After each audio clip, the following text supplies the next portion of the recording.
I can't tell you how glad I am to be here with you today after what was a harrowing moment of my life about 164 hours ago. Let me set the scene, but before I do, let me bring in the two people that are the reason you listen/watch this show. Kristen Elanius, Damian Dunn. Hello. Hello. Good day. Almost died last week. Oh. But not officially like an official almost death, like a near miss. None of that. It was more of the prospect of at any moment things could have gone hairy, and the show would have officially been called Kristen and Co. Dame, let me set the message for you here, okay? Mm-hmm. The message. Yeah, that's right. Whatever. Driving to Memphis, as my daughter once tried to convince us, it's called Memphis without the H, just Memphis.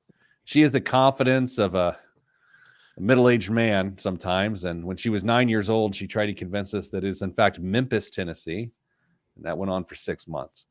Anyway, we're driving to Memphis. Theodore, his soccer coach, and I, last Friday afternoon. Now, you're driving from Indiana to Indianapolis, specifically to Memphis. You don't really feel as though a blizzard is going to nearly take your life, especially when you leave, there's literally nothing happening meteorologically. So you get on the drive, you make it to Effingham, Illinois, and you see, well, you don't see the giant cross that's in Effingham, Illinois, because it's whiteout conditions. Somehow, some way, I don't know what a squall is, although I think it could be a small chicken. There is a squall. Dame, there is a massive, massive amount of snow that just happened. Like bad B-movie dump fake snow onto a scene, and it's such a ridiculous amount, Dame, that it's unbelievable in nature. Are you tracking so far? Yeah, I am very intrigued. So we take the left, if you will, head south in Effingham to, I think you're on 57, heading towards Memphis. And it gets worse and worse and worse. It's now down to one lane. There's probably 5 inches of depth of snow. There's no salt trucks, no anything, blowing wind, whiteout conditions.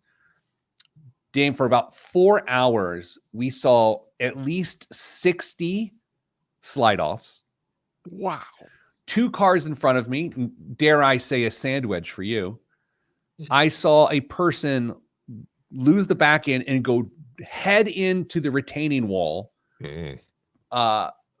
popping out their airbags and then spilling their door open, and the person's like this. Then on the other side, you see a semi come down through the median, through the ditch, save it by keeping it in the lane, but then jackknifing against a rock wall and the ditch, therefore making passing north impossible. So this is going on for hours and hours, and I'm just trying to get to Memphis, right? Why? So 11-year-old boys can kick a soccer ball against each other. And we made it. And I'm here with you today. Hello. At what point did you say Memphis can wait? Amazing question. Fair question. It wasn't an option, Dame. You couldn't pull over to the shoulder, or because there was no shoulder and you would get hit. You couldn't go off an exit because you're in the middle of nowhere. Like, it was just getting worse and worse. You just had to get through it. And the weird thing was, this is a giant tournament in Memphis where a lot of people from both Indiana and Illinois and Missouri and all these different places are going to. As you get there on Friday night into Saturday morning, literally every single person is telling the same story because it all sort of happened to everyone. And then the crazy thing was, you were starting to figure out the timeline of the storm. Oh, I was there 30 minutes before you, or I was there 30 minutes after you. It was wild, but I'm alive. May I also say, I mentioned on the show possibly last week, I ended up getting a different car. Yes. Yeah. Yes. It's all-wheel drive. Oh. It's all-wheel drive. And that's where I felt the Lord smiled on my household. It's a great financial decision, Peter. Probably not. Go. You know how I know you don't mean that? because you called me Peter. Peter. Yeah. No, I was speaking for the Lord. Kristen, how's your life? It's good. A little busy, but we're doing well. Social energy on a scale of 1 to 10, where is it right now? Very depleted because I hosted a party last weekend. So this is more of like a recovery weekend. Last weekend? Yeah. That must have been a heck of a party for it to deplete you for a week. Was it Memphis? No, just did a brisket on the Traeger, had a bunch of people over for the NASCAR race that got delayed. So then we watched Purdue lose and just an afternoon of a lot of fun and a lot of friends. So, Dame, where's your social tank?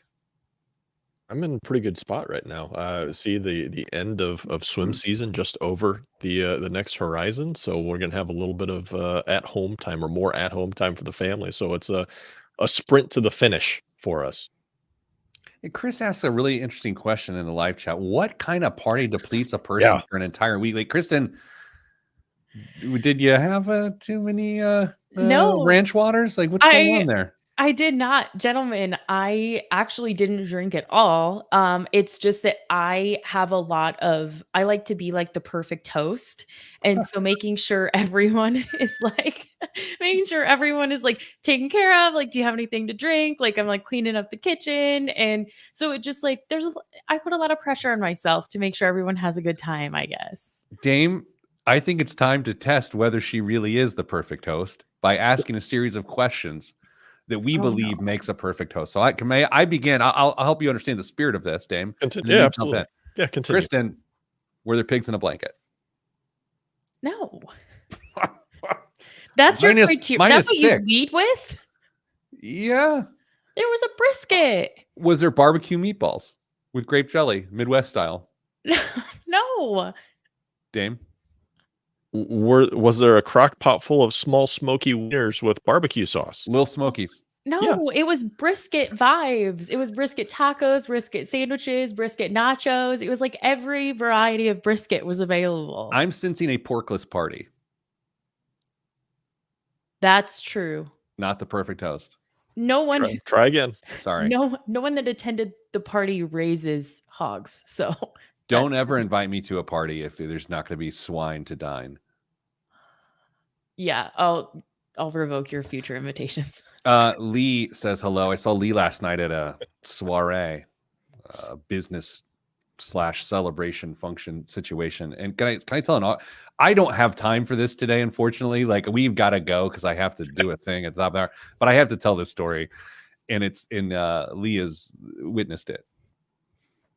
Awkward moment last night. Awkward moment. So, first of all, I'm at a concert venue last night. It's a concert venue business party thing.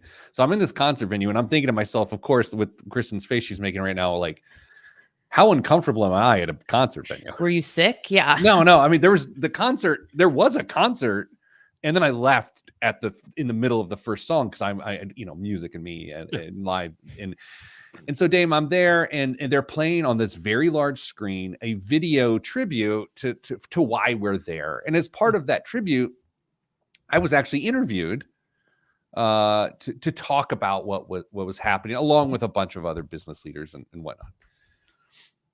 And it's a very well done video. So it pops up on the giant screen.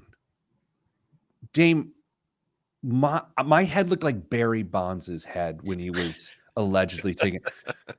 At some point in time, my head got giant. I looked like a Macy's Thanksgiving parade float balloon. There was various people interviewed. My head, it looked like remember when Rosie O'Donnell's head seemed like it was very large? Yeah. My head looked giant. It was like Barry Bonds, Rosie O'Donnell somehow started a family, and I was their love child, and that was the size of my head last night. Could I potentially convince you for Halloween this year just to walk around with like little ropes hanging off of your body at different places and say you're an escaped Macy's Day float?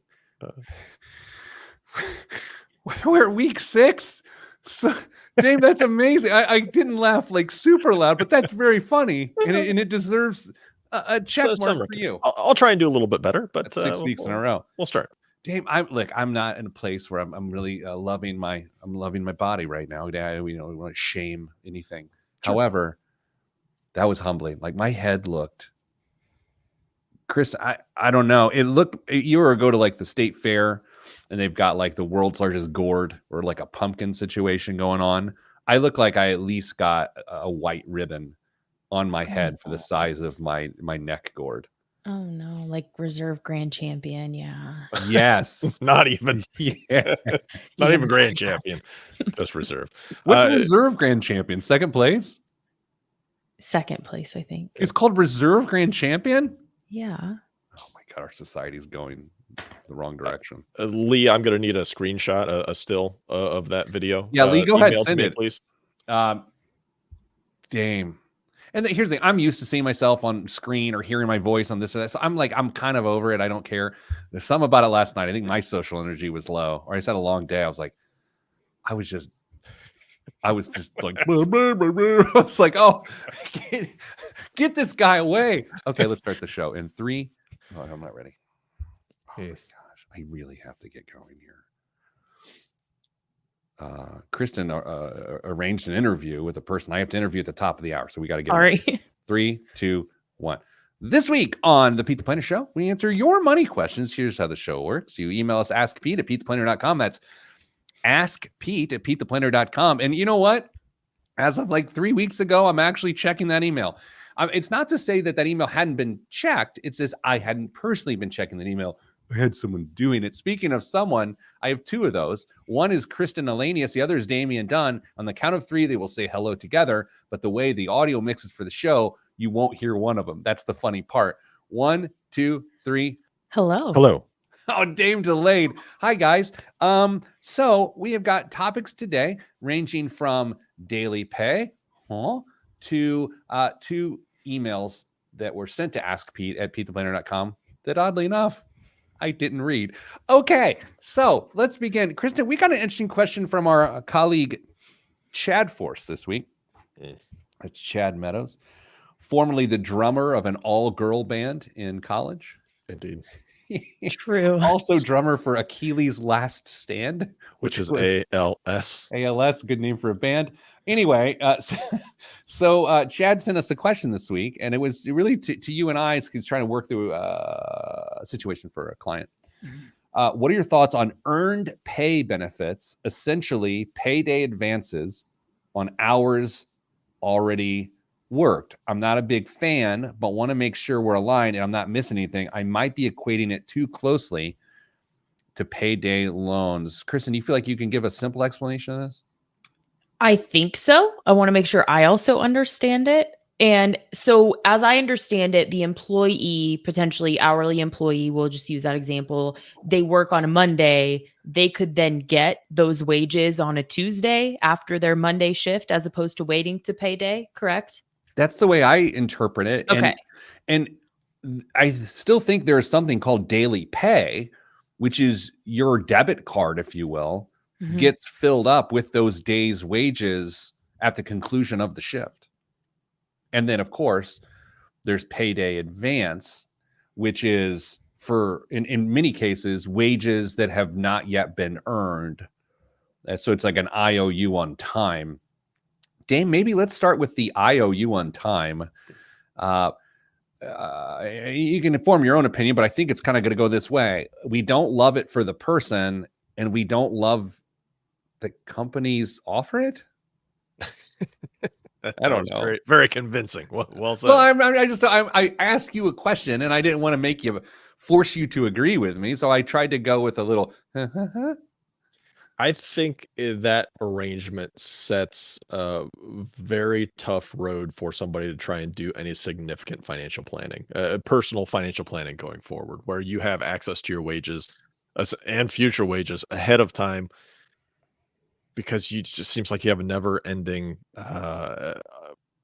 new amount of cash in your checking account available to you to spend however you so choose. Now, I completely get it when people feel like they are behind on bills and they want to make that right and spend that money on things that they owe. I get it, or get some food or whatever that is. However, when you have that money available to you and you know there's going to be more money tomorrow, it can nudge people in the wrong direction. And it allows them to potentially spend money in ways where they should be spending it or saving it elsewhere. And it's a bad um, temptation to dangle in front of some people. Kristen, you think we need to do a quick privilege check here? We probably should have started the segment here. Probably. Yeah. Yeah, we're going to be talking about folks that are paycheck to paycheck. They're having some cash flow issues, and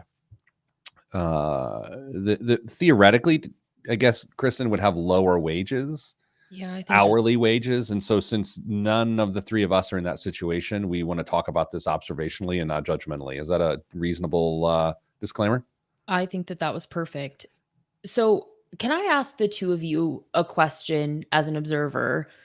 So, first, a little bit of backstory. So, there's a very big financial institution that offers essentially advances on future paychecks. Lehman Brothers. Is it Lehman Brothers? It is. Bear Stearns. He's a genius. Oh. So, but I've observed a lot of those situations where people will pull from their future check, and the incentive for that institution to do that was because then they would turn around when people continued to get further and further behind, and then they'd be like, oh, well, actually we can offer you a personal loan. And I felt like that setup was very predatory. Is that SoFi? No. Oh. And I thought that setup was predatory in a lot of cases. What's the angle for the employer offering this? I have a theory on it. Who is it? I want to know. I don't know if I should say on the Well, air. slack it to me. I'll say it on the air. Oh, well, it's then I might as well say it on the Who is air. it? It's Navy Fed, Navy Fed. Oh. Navy Federal Credit Union. Oh, okay. So now where I'm going. Okay, I see. If you have an active duty checking account, at least they used to let you pull from a future paycheck because they knew the money was coming. And then people would come to me with personal loans because they continued to get further and further behind. And so I understood from a business perspective, not an ethical perspective, why they would do that. I don't get the employer's angle here. All right. So, Dame, I have it. First of all, that's we're not going allegedly. We're just saying sort of this is our observations, anecdotal observations around what just happened. That's terrible. Dame, here's my theory on this. Kristen just grimaced. It's okay. It's fine. It's fine. Dame, my theory on this is employers love to offer benefits that people use, and therefore they're deemed popular benefits that people are appreciative of. I know in the midst of what business we've conducted in the last several years, that sometimes employers are making these financial wellness benefits like daily pay part of their roster because of this, because people love it and people use it. But that doesn't mean it's a good thing, right? Yeah, absolutely. I'm struggling. I'm trying to think of another example of a benefit that is offered to individuals that they really probably shouldn't use, if at all possible. I don't know. It seems like this is really an odd one, and I don't get it. On YouTube Live right now, Robert, no last name, it's like Jack A or Prince, noted tipped employees get paid every day at end of shift and make it work. Kristen, what say ye? Have you ever worked in food service? I mean, clearly you're the queen of hosting parties. It doesn't serve Little Smokies, but do you have you ever been in food service? I've not worked as a tipped employee. I've worked like in that space, but I was making an hourly wage. All right, so what about this tipping idea? Does it work, or is it just, that's hard because it's based on your observed experiences. And I have a lot of friends who have worked in this space who feel like they have to take that next shift because they're financially working, like they are their bills need to be paid by that shift.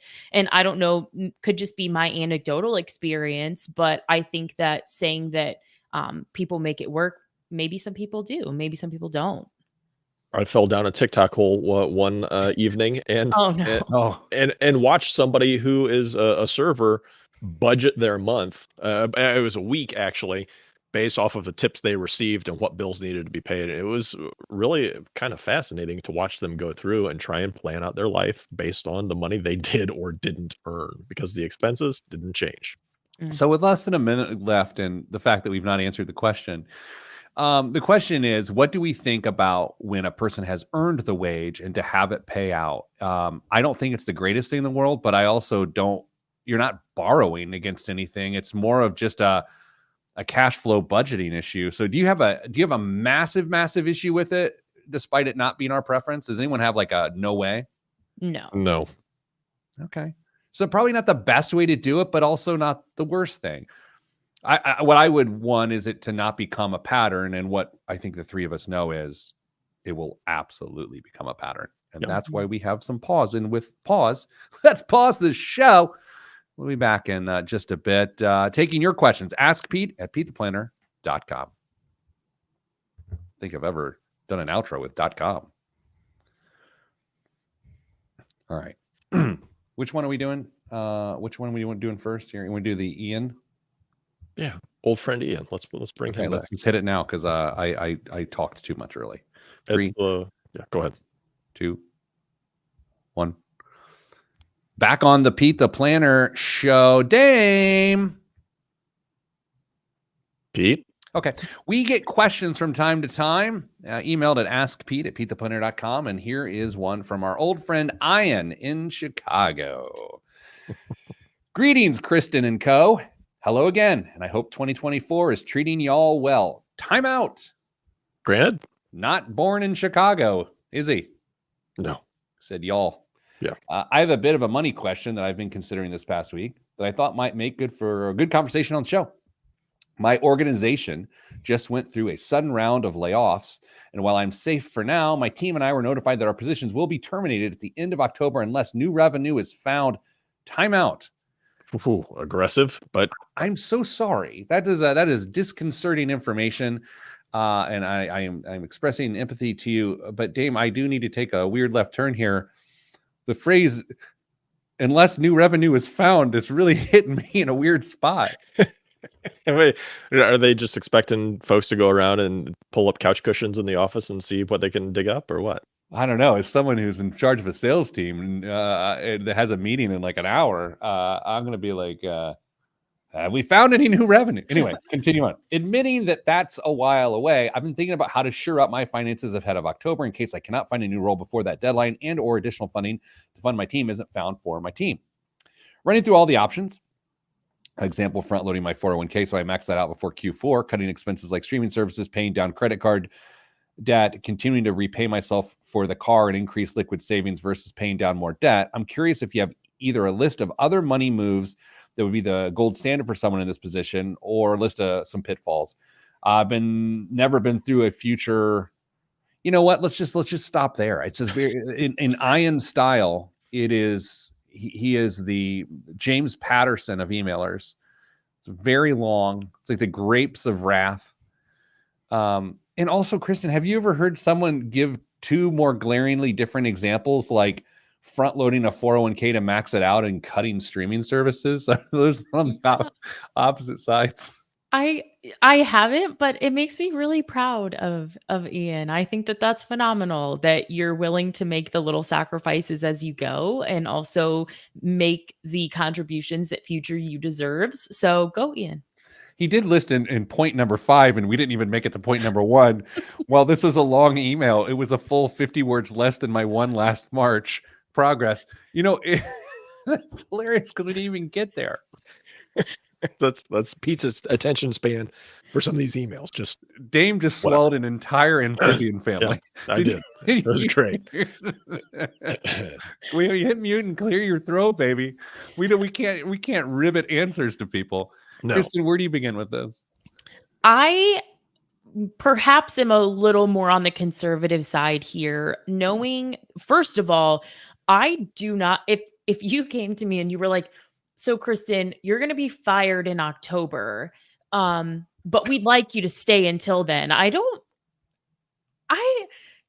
really like you guys, but like, I don't know if that is something that I could do, to be like, I'm hoping that I'm still going to be around, but I might not be. I think that's a hard thing. I absolutely agree, Ian. The first money move Ian needs to make is start interviewing for new jobs to buy, immediately. I'd say budget for thick resume paper. Yeah.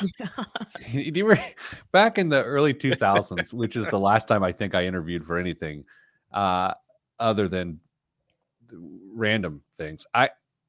I had such nice resume paper that it had a thick watermark to it that you couldn't even see my bad qualifications because the watermark to the paper was so defined. And I was like, wow, what do people still do that? Or I guess there's PDFs now, right?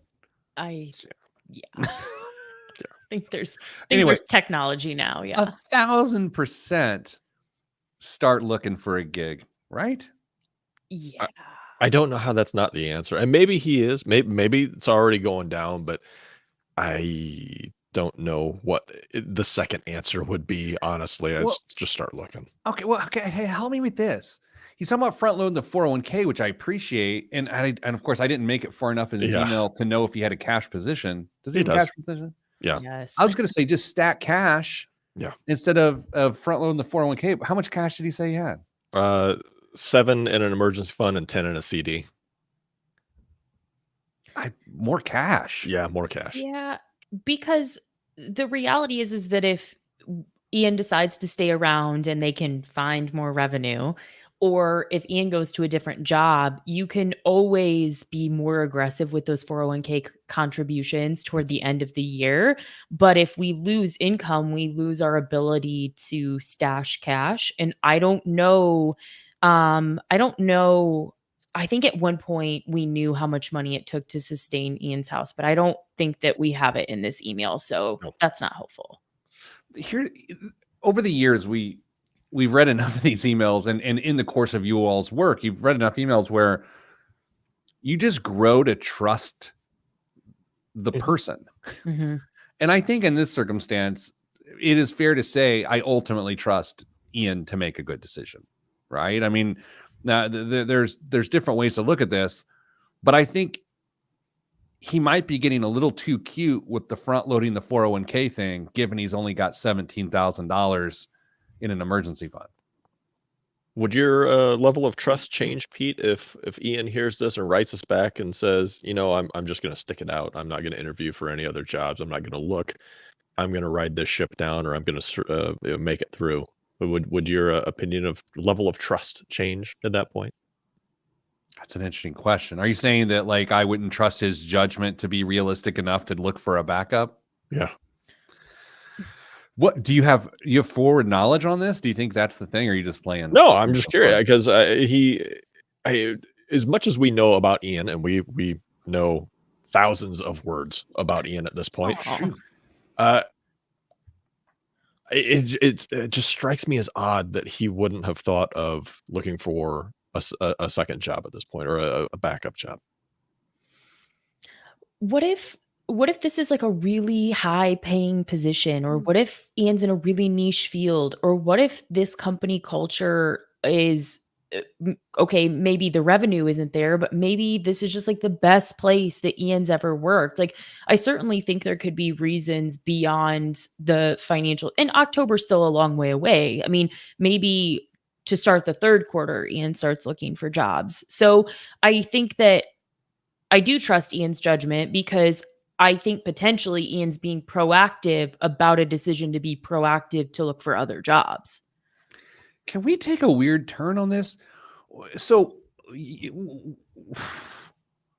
layoffs, I understand, and I understand they can be a harbinger for what is to come. But that advanced knowledge, like how much advanced knowledge is appropriate in a circumstance like this? Is it, look, transparency is a beautiful thing, but is it? 8 months does seem like a lot of runway to warn somebody about future layoffs. He did say that they are already laying people off, and if things don't change, 8 months is going to be a line in the sand. But man, that seems like a lot could change in 8 months. This is where starts to get a little gross for for me, of the CEO of a tech startup, right? Like of discussing, because it's like I know things, it's interesting because if he's not on the revenue team, and by the way, who's on the revenue team? Everybody. Everyone. Everybody. Everyone's on the revenue team. if he is not actually in a revenue producing position, then what's basically being said is, hey, if the sales team doesn't sell stuff, you all lose your jobs. Like that Yeah, seems like a strange dynamic. Yeah, maybe a little bit. Yeah. Interesting. Ian, feel free to send real details, additional details, and I will clear out the storage on my inbox to make There we room go. for that email. There we go. All right, coming up after the break, another email question. I haven't read it yet, so it could be good, could be bad, could be the last week of our show. Who knows? I'm Pete the Planner, and this is the Pete the Planner show. Poor Ian. Ian gives us all these details, and you're like, if you'd like to give us more details, and we didn't even read Ian's details on Well, here. he's like he's giving us details about a Subaru. I'm like, Well, I that was don't the last care. time you talked to us. Oh wait, Dame just shared an image. It's my giant head at this party last night. Can we show this on the air? Hold on. We don't have time for this, but we must. We must. Okay. All right. So we're gonna show this to everyone right now that is streaming. This is the size of my head last night at this business thing. I got really bad news for you. It's the size of your head today too. Oh no. Wait, hold on. That's not it. It's not up. Okay, hold on. Everyone relax. Oh my gosh. What a hideous creature. Okay, hold on. Relax. Hold on, everybody. What? Dame, it looks, I mean, you know me super well. That's a really large head. That is bad angle or something, or lighting potentially. I mean, Look at the size of that. Very shadowed on that one side. It's like Sputnik. It's like that thing landed on my head last night. Sputnik wasn't nearly that large. Beamed image. Look at the size of that melon. Is that what I look like? No. Oh my God. I mean, what? I didn't shave. I'm like, well prepared. jeez. Oh my Lord. David says it's bulbous.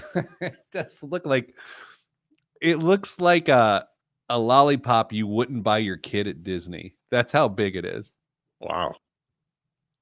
Oh my. Well, look at that. Okay. Let's be done with that. That was awful. Oh, okay.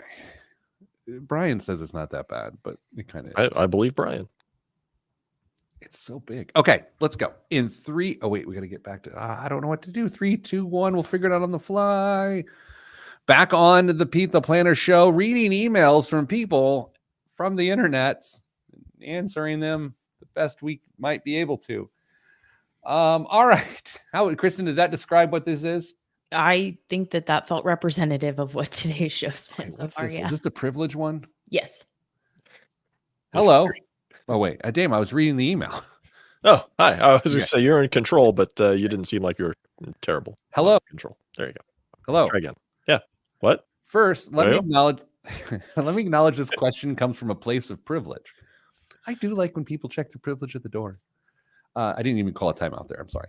I feel like we're currently checking off all of the boxes: saving in 401k, saving in 529s for our 2 kids, maxing out Roth IRAs, low rate 15-year mortgage, no car payments, maxing out HSA. Man, I kind of wish this person was single, because this is attractive. It's very attractive. Like, Kristen, if you're on like a dating website or something like this, like a match.com, a 401k match.com, it's for financial romance. I just came up with a new business. No, Yeah. you didn't. Oh, no, man. you didn't. What? Have you apparently, we can't blow up the segment, but you just apparently haven't talked to Ellie this week. Is it a thing? Ooh. Not for 401ks, but for credit scores. What? Yeah. I don't want to blow up the segment. This is the segment. But wait. Segment blown up. There's a dating website based on credit scores? Yes, Ellie sent it to me this week and was like, have you seen this? And it was like on Instagram Reels or something. And there is now a dating service where people are matched based on their credit score. And if I recall, you have to have a minimum score to sign up. Could it be like called like FICO or Fido, where it's like the person's got a good score, they're a dog? Oh, That's what I would call it. FICO or Fido.com. that was pretty quick, actually. Well, that's my Um, job. I'm literally the only thing I'm good at is coming up with turns of phrase within 3 seconds. It's my only talent, Yeah. not yours. I'm just kidding. I'm sorry, I'm kidding. Okay, back to the email. In addition to the above, my spouse and I also feel very strongly about continuing to save in non-retirement investments. We've been saving and living like this since we were married 13 years ago. We've had a couple of small inheritances, company buyouts that we've saved instead of spent. When we were both working and childless for the first 7 years of our marriage, we lived mostly off one salary. Now I stay at home with our 2 children, ages 3 and 6. Whew.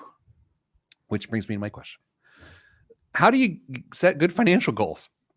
My husband feels we should continue to invest in our non-retirement savings, which I would be fine with, except that we have no goals for that money. Any suggestions? Do I have to read any more of this email? I feel like I'm good.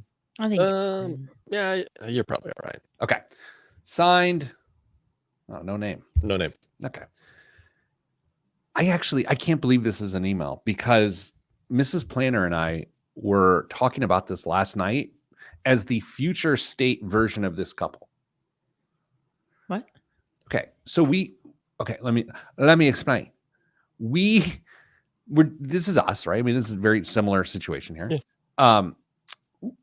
We have a specific fund, very specific fund that we've been saving in that didn't have a financial goal. So like when we first got married, I think Mrs. Planner put like $2,500 in like a mutual fund. And then every month, literally since then at NAV, she's been putting in $50. And it's like 50 grand now. But it was literally, that's because we're really old, right? Right. Yeah. But there's never been a purpose for this money. It was just literally saving to non-qualified money for whatever. And so we're having this conversation here in the last couple of days revolving around, okay, well, now I think we have an idea for that money. And it feels weird, Dame, because we never really had a goal for it. So is it in fact good because now we're flexible? Or had we been saving towards something more directly, would it be more gratifying? Do you have an opinion on that? I think you can go either way. What I do know is that you need to have a very open and frank discussion about appropriate uses for that money or agreed upon uses for that money. Now, maybe somebody says, you know what, I just want to have an additional fund for retirement. I think that's potential for that non-qualified account. But maybe there's vacations. Maybe you've got 2 kids. Maybe there's going to be a wedding that has to be paid for in there. Maybe the 529 savings isn't going to be enough, and you want to have a little overrun on for additional college costs. The point is, you have to know what you are going to allow yourself to dip in there with, or within there for, so you don't dip in there for everything. Now, it sounds like the other side of this equation, the non-emailer, doesn't want to dip into there for anything, but you have to be able to free yourself up to use that money, or it's just going to sit there and grow and grow and grow. And you're going to find yourself, gosh, I don't know what in the world I want to do that with. It's a bigger problem waiting to grow if you don't address it now. Kristen? Can I bring up something that I didn't get good vibes about that may not have been the intention of the emailer, but reading between the lines a little bit gave me pause? Oh, I'm so excited for whatever comes out of your mouth next. Well, Because this could turn into a controversy. This might make it to Reddit. it's probably going to feel controversial, and this could not be representative of their situation, but the emailer is a stay-at-home mom. Sure. And their spouse, their husband, works. This is going to get controversial. And she said, any suggestions I make, my husband feels aren't necessary or realistic, but has no thoughts on what the money's for. I don't love that. It feels like there maybe isn't the same value placed on what she wants to do with the money. And maybe that's not the intention, but I don't love it. Can I ask another really uncomfortable question to follow that one up? Yeah. What if the money is just in his name and it's not a joint tenants account? I really don't like that. And also because of the things that she mentions, vacations, babysitting, eating out, like those feel like things that would improve more of potentially her like social battery being a stay-at-home mom. And again, I could be totally off base here reading into something that's not there, but I don't love that. Man, I don't know what to say. Interesting. Here's the thing. That could both be the case and it could also not be the case, Absolutely. right? So this isn't like a aha. This is more of like, this could be. Again, I also view this is me 10 years ago, by the way. I mean, I am part of this email 10 years ago. So it is interesting. Saving towards nothing does sort of save towards something as long as you have the wherewithal to identify that maybe we need to put this towards something. And I'm not trying to add mystery to my situation. Dame, I was talking to one of our board members, a friend of mine yesterday, and he said, I've got 3 summers left with the kid in the house. Mhm. He's like, that is 3 summers of family vacations left. Then we will never have those family vacations the way they are again. And he goes, I am assigning a great value to that. And I got done with that conversation. I was like, holy cow, I never thought of that. Yeah. In those terms. And so that's why I went back to Mrs. Planner. I was just like, this chunk of money that we always just sort of laugh and open the statement and think, wow, it's interesting how over 24 years money can grow with $50 deposits. You wonder if that like starts to take on a different purpose to like satisfy experiences that can no longer exist after a certain time frame. So, I don't know. I've overshared. I'm not going on a $50,000 vacation, everyone. Calm down. How about 3 $15,000 vacations? Now you're talking. All right. Coming up after the break, biggest waste of money of the week and the news right here on the Pete the Planner Show. I'm Pete the Planner. It was 4 additional seconds of Johnny Cougar for them right there. Kristen,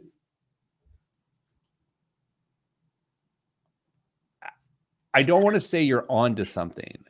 I think that, but I do think what you've said is possible, right? Yeah, it's right. One of those things like it's like a LSAT, like just because it's this, it doesn't mean it's that, but it's sort of like that is in the realm of possibility, but I don't think it is certain. I agree. I also think that I think I would feel differently if the husband had sent the email, but knowing that the email came from the person who potentially feels like they're not being heard is what kind of pushed me to be like, I'll also say again, 10 years removed from this situation, we don't have time for this. That evolves to different conversations. Like you get into the default parent conversation and like, what is that? What does it mean? What are the implications? What are the mental and emotional burden of being the default parent? And again, 10 years removed from this exact situation, it's not marginal. It's a thing, and it sneaks up on you because it works. And then you're like, holy cow, I don't actually know the kid's pants size. And then you're thinking, well, that's trivial. No one cares. But it's like, yeah, that and 10 million other pieces of information that I don't know means that the burden of that goes on one person. And how do you explain to a person that you don't know the kid's sock size is a problem for me without it sounding ridiculous when in fact it is a problem? That's where I think this actually heads.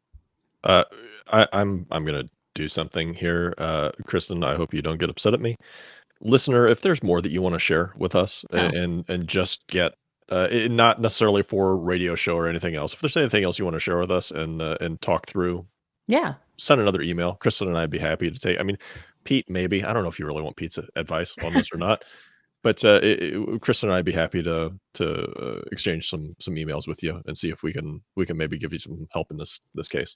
And feel free to tell me I'm wrong. I could Please. totally be wrong. I don't think anyone actually wants my advice at this point. And I'm okay with that. Yeah. And then they shouldn't seek it. That's not like woe is me. That is like seek better sources. Okay. Let me see if I can. Well, man, where'd my emails go? Oh, biggest waste of money a week went away. Here it is. Okay. Sorry, everybody. In 3, 2, 1. This week's biggest waste of money of the week, right here on the Pete the Planner Show, is. Oh, that's not it. Oh, here it is. The Nike Zoom pickleball shoe. Oh, my Whether you're digging, dinking, or trying to barrel a ball down the line after scrolling out a split set, timeout. Granted, Dame, a pickleball fella? I haven't played pickleball since high school in gym class. Time out on a timeout. Double timeout. Kristen, What? there's no way pickleball existed in the 1990s. That's what I was thinking. Dame, Sure. are you a liar? No, I am No not. at all. way. I can put you in touch with somebody that I graduated with in Indianapolis. They're that still can living? confirm- Yeah, they're still living. Yeah, believe it or not. Okay, Kristen, can you Google? Do you have the ability to quickly Google something? When was pickleball invented? Yeah, of course I can. Keep reading. Copy. Andrea backs me up there, by the way, in our stream from our live listeners. 1965. What? There weren't even pickles in 1965. And if they were, they weren't shaped in ball form. Anyway, the question is, Dame, digging, dinking, and trying to barrel a ball. What in the world are these words? I don't remember all of them. We were just teenagers trying to hit that thing as hard as we could and make welts on the people we were playing against. That I appreciate. An Air Zoom unit helps keep you fresh when in the middle of a long rally or volley at the net. Ideal for getting to untouchable shots both near and far. How much are Nike pickleball shoes? Kristen. $173. Jeez. I'm going to go with 135. $120. I mean, Dame, I don't know about you, but I feel like I've got too many shoes for too many things as is. Yes. To have a distinct pickleball shoe. Yeah. Well, I mean, they may be non-market. Certain courts may have certain requirements, and you have to have a special Non-marking sole. Is that where you're going? Yes. Beautiful. Dame, what's it like?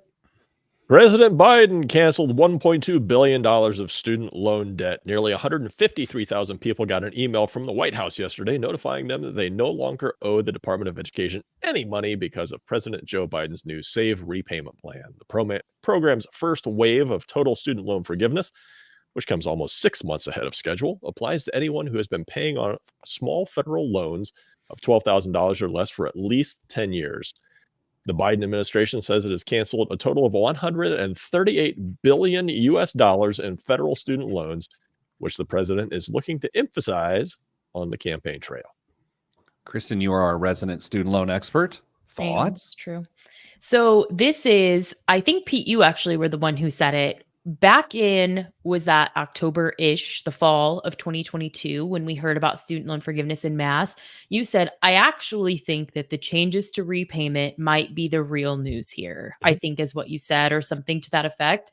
And you nailed it. You're exactly right. And so what we saw is student loan forgiveness for borrowers who the blanket rule is if you owed less than $12,000 that you only had to pay for 10 years. So those enrolled in the new repayment plan saw student loan forgiveness or will see student loan forgiveness. Dame, the funny thing about Kristen saying I was right is actually the most on-brand thing about me is that I don't actually remember saying that, which that in itself is why I will take credit for anything that I'm given credit for, especially when I don't remember. Dame, we ask this question every time we do a story like this. Is this more about the headlines or is this more about forgiveness? Yes. I mean, as soon as you could answer why the email had to come from the White House on a Department of Education thing, I think you'll figure out what. That's actually a fair point. And again, I want the student loans forgiven. That's the weird thing. But to Dame's point, the press release came from the White House. I don't know. I'm sure the White House had its own press release, but the notification to the student or the borrower came from the White House. I would also like to point, criticizing one side of the issue doesn't mean you love the other side of the issue. It's just actual, honest criticism of an issue. Yeah, they're politicizing something even more than it already is. Well, are we politicizing it by saying that they're politicizing it? I'm doing it in an appropriate way. Inappropriate? No, inappropriate. What else is in the news? Things travelers must navigate in 2024. The snow squalls south of Effingham. Snow squalls in Effingham. No, go ahead. Doors blowing off planes. Pilots on mushrooms. That was a real story. That was at the end of 2023. I had to read about it. Yikes. And now higher bag fees. Sure, the first two seem a little bit more potentially fatal, but American Airlines announced it's raising the cost to check your bag from $30 to $35 if booked online and $40 at the airport. The announcement came shortly after JetBlue and Alaska Airlines made similar changes, part of an industry-wide effort to juice bag prices to offset higher costs for fuel and labor. A report this week found that global bag fee revenue was more than X billions of dollars. Pete, guessing game time. How many dollars were raised for baggage fees last year? $3 billion. Christy. More than that. $33 billion last year from baggage fees alone, up 15% from 2022 for the first time, higher than pre-pandemic levels. And yet, as much as airlines might make off losing your golf clubs on the way to a bachelor party in Scottsdale, baggage fees account for only 4.1% of global airline revenue. Can we go back to the mushroom story real quick? Yeah. Pilot Jeremy, who, friend of the show, you think he's a fun guy? He has been noticeably absent. I caught what you were doing there, but he has been noticeably absent. Wait, this is the rule of the show. You can't laugh at me. Is this like, okay, Dame gets 6 weeks in a row and then I am not rewarded with laughter?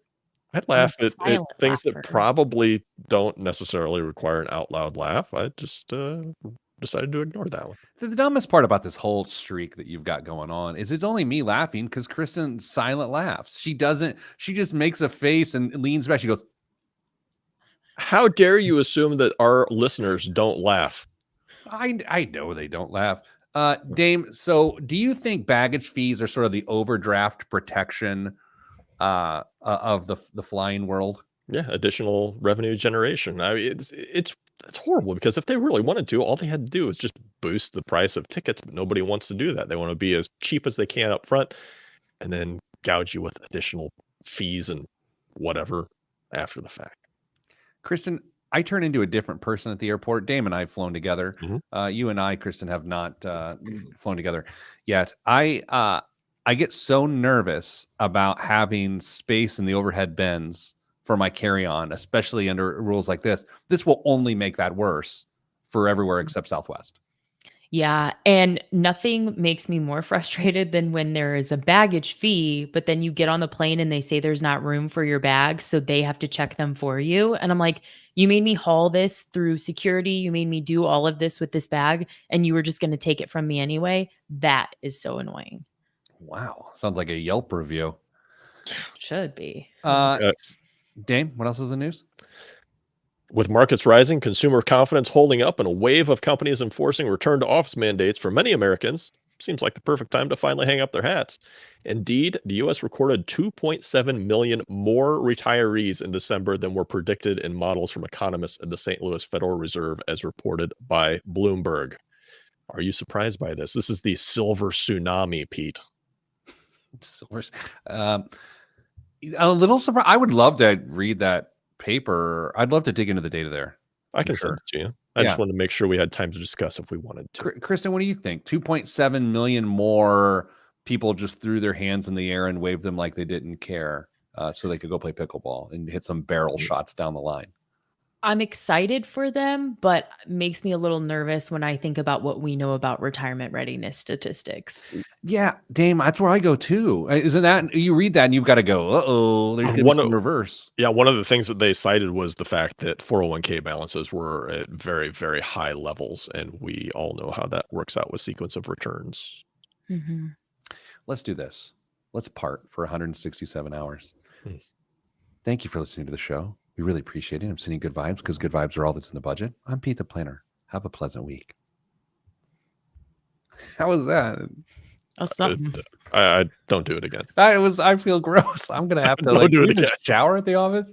What the hell was that? Okay, I do have to go. Kristen, Pete, really the queen of hosting parties? I think I do a pretty good job. Do you make the drinks for people, or do people make their own drinks?